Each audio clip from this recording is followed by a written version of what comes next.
Okay, today we are going to solve one-step and two-step equations.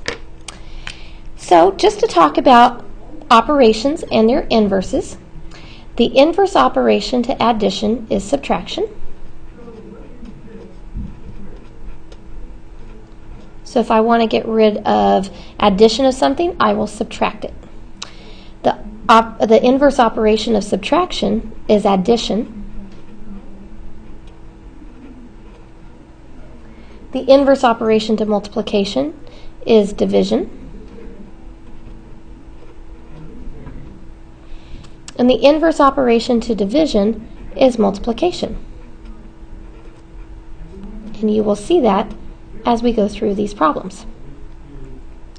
So, we want to solve each equation for the given variable. We need to show all of our steps. That's very important. That is your proof. That is how you show how you got your answer. And we should be able to get these problems right because we can check them. So I'm going to show you how to do that too. So first thing I want you to do is, as long as there's only one variable in the problem, and that's the variable we're going to try to solve for, I want you to circle everything that might be smushed up against it. And then we're going to look on the side of the equals where the circle is. If something is outside of the circle, we will add or subtract to make it go away.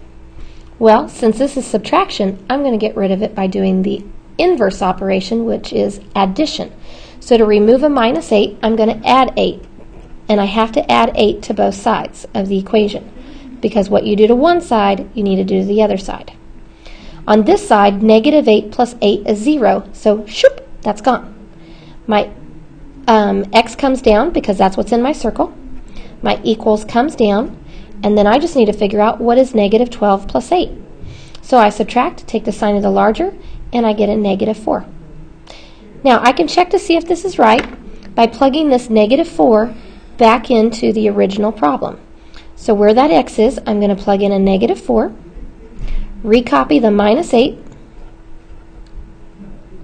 recopy the equals negative 12, and I want to see if that's true. So I ask myself, what's negative 4 minus 8? Since they're both negative, I add them and I get a negative 12. And I ask myself, does negative 12 equal negative 12? Yes, it does. Check. I am absolutely correct. My answer is x equals negative 4. I have checked it to see if it was accurate, and it is accurate. Let's give ourselves a smiley face. All right, let's look at number 2. Since I only have one b in the problem, I'm going to circle everything smushed with it, and I always include the sign too. Then I look on the side of the equals where my circle is. If something is outside of the circle, I will add or subtract to make it go away. So, in order to get rid of a minus 9, I need to add 9 to both sides. Negative 9 plus 9 is 0, so shoop, it's gone. I bring down whatever's in my circle, which is a b, bring down the equals, and now I just ask myself, what's 2 plus 9? And that is 11. Now let's check to see if it works. So I'm going to plug this 11 back into b and see if I'm right. So first I recopy the negative 9, then I recopy the plus. Where the b is, I'm going to put the 11, and I'm going to recopy the equals 2. So what is negative 9 plus 11? Subtract, take the sign of the larger, and I get 2 equals 2. Is that true? Yes, it is. Check. So I know I am dead on accurate. So b equals 11 is my answer. Another smiley face. All right, let's look at number 3. I see I only have one w, so I'm going to circle everything smushed with that w. I look on the side of the equals where my circle is. If anything's outside the circle, I will add or subtract to make it go away. Since nothing is outside the circle, I don't add, I don't subtract. So I go on to the next step, which is to multiply or divide to get rid of what I want. So since this is negative 9 times w, I need to undo this multiplication with division. So I'm going to divide both sides by what is in front of my w, which is a negative 9. And then I ask myself, what's negative 9 divided by negative 9? Well, that's a positive 1. I'm just going to recopy the w. Negative 72 divided by negative 9 is a positive 8. And this 1 that's here, I don't actually have to write it. So I could just leave my answer as W equals 8. Now, I want to check to see if this is accurate. So I'm going to plug my 8 back into the W and check it. So I'm going to recopy the equals 7 or the negative 72, the equals, the negative 9. I'm going to slap parentheses down where my W is, and I'm going to plug the 8 in there. Negative 9 times 8, that's negative 72. And does negative 72 equal negative 72? Yes, it does. Check. We are dead on accurate. So I'm going to box up my answer. Smiley face time. Okay, number 4. I only have one variable, so I'm going to circle everything smushed with it. I look only on the side of the equals where my circle is. If anything's outside my circle, I'll add or subtract to make it go away. Since there isn't, I'm ready to multiply or divide. Well, this is understood to be a negative 1k. So I'm going to actually write that, negative 1k. And in order to get rid of the negative 1 times k, I need to undo it with division. So I'm going to divide both sides by negative 1. That way, negative 1 divided by negative 1 is a positive 1. And then 32 divided by negative 1 is a negative 32. But I don't need to write this 1 that's in front of the k, so I can just write it as k equals negative 32. Now, let's just check to see if this is right. So I'm going to plug negative 32 back into that k. So where I see my little minus sign, I'm going to write it. As soon as I see k, I'm going to slap the parentheses down. I'm going to plug the negative 32 inside, recopy the equals 32.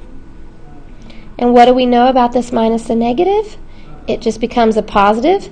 So does 32 equal 32? You betcha! We are right. Let's box up our answer. Ready to move on. Okay, number 5. I see that I have only one variable, so I'm going to circle everything that is smushed with it. I look on the side of the equals where the circle is. Is anything outside of my circle? Nope.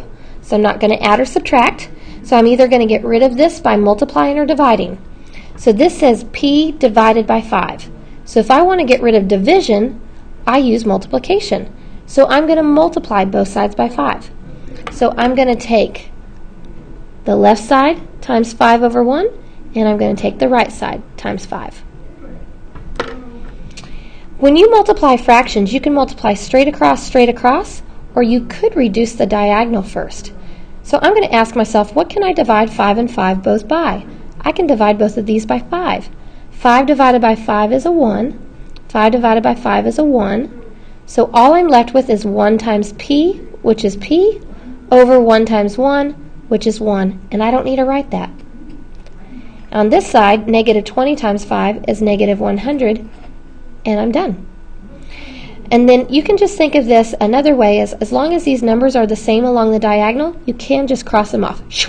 But that's because when you divide both of them by 5, they turn into 1s.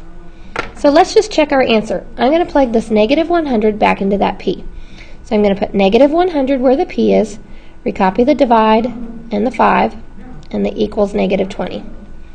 What is negative 100 divided by 5? Negative 20.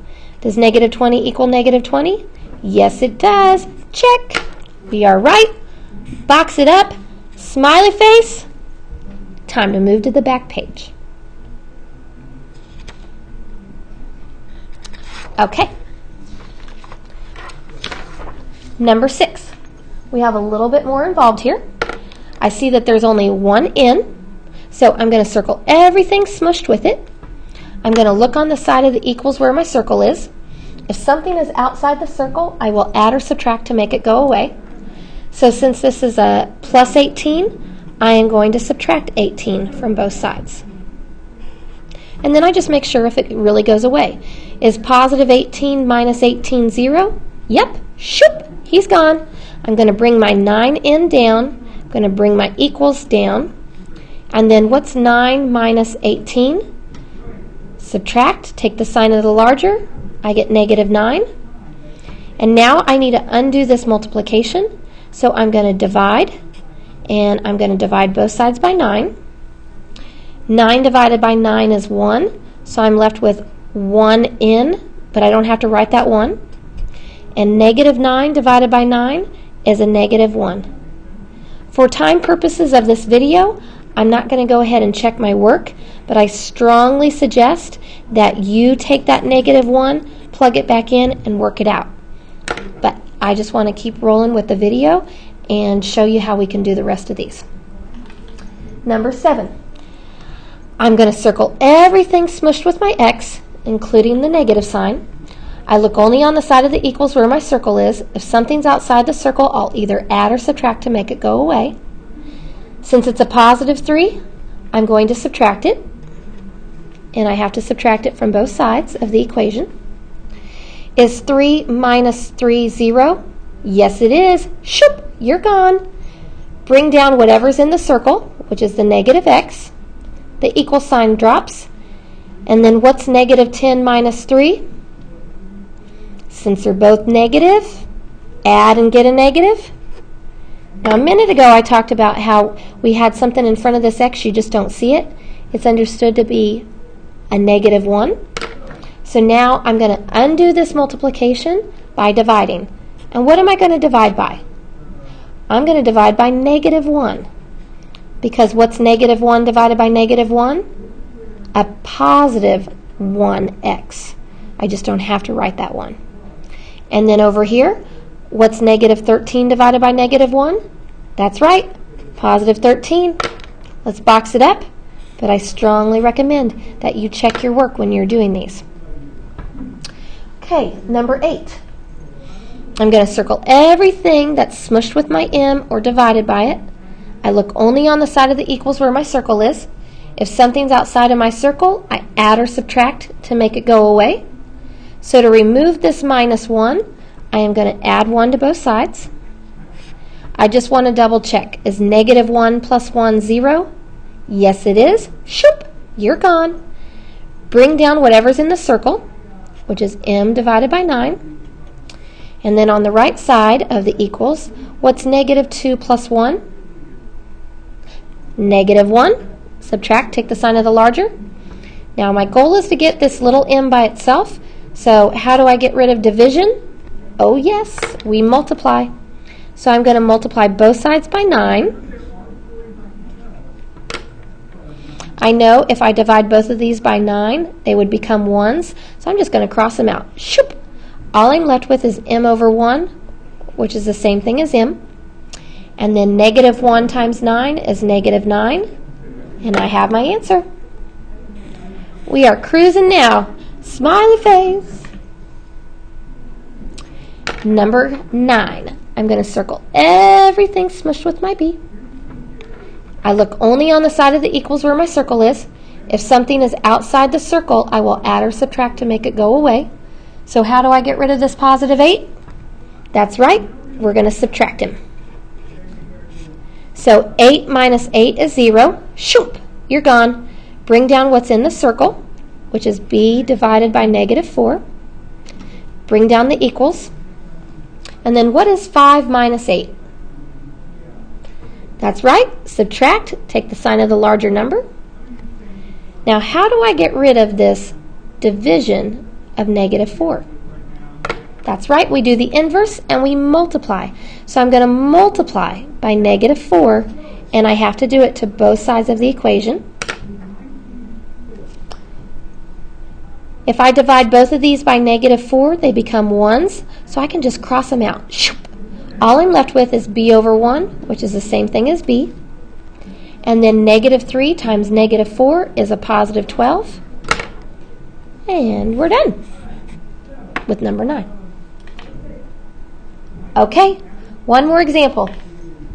This one looks slightly different than the others. This time I am not going to circle everything that's smushed with that variable, simply because this 18 is also over the 2. It's not just the p over the 2. So the thing that makes this problem ugly is that whole division by 2. If that division by 2 weren't there, if this was my problem, it'd be so easy. So that's what I want to make happen. I want to make this division of negative 2, or division of 2, go away. How can I get rid of the division of 2? That's right, we're going to multiply. So I multiplied this side by 2, and I multiplied this side by 2. I can divide both of these by 2. I'm just going to show you that again one more time. 2 divided by 2 is 1, and this 2 divided by 2 is 1.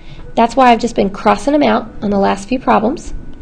And then what's 1 times p minus 18? Well, that is p minus 18. On the right side, what is negative 2 times 2? Well, that's negative 4. Okay, now I am going to circle everything smushed with my p. I look only on the side of the equals where my circle is. When something's outside the circle, I either add or subtract to make it go away. So how do I move the minus 18? That's right, I do the inverse operation, which is add 18. Let's see if it goes away. What's negative 18 plus 18? 0. Shoop! Out of here! Bring down whatever's inside the circle, which is a p.